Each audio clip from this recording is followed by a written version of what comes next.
Hi guys, it's Miss Vivian. Today we're reviewing the rules or the properties of exponents, and I'm going to talk about the power rule. So the power rule is when we are raising a power to a power, or we're multiplying exponentially. So we have 6 to the third power raised to the fifth power, and what we do in these situations is that we would multiply the exponents together. So remember this, the big numbers the base, small numbers are the exponents.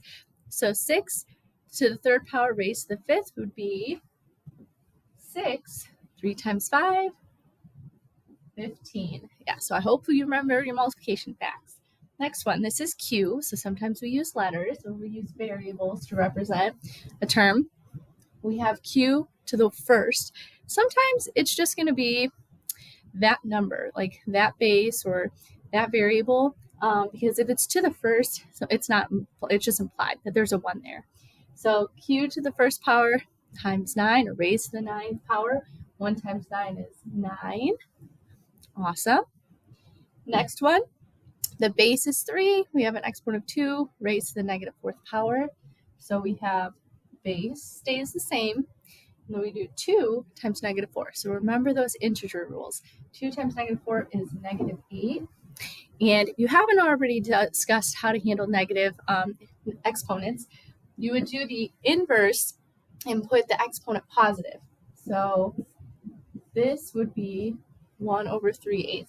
Technically, there's an invisible over 1 here. We just don't put it. So we would do the reciprocal and then put it with a positive exponent on the bottom. If you haven't talked about negative exponents, we'll save it for another day.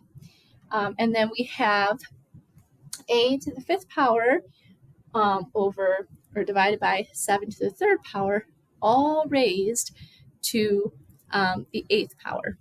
So remember, order of operations, we deal with parentheses, we deal with exponents before we handle anything in there. And so we have a to the fifth raised to the 8th. So we're going to do the top, the numerator, and then we'll do the denominator. So we have a, 5 times 8 is 40, over 7 raised to the third, raised to the 8th, would be 7. The base stays the same, 24.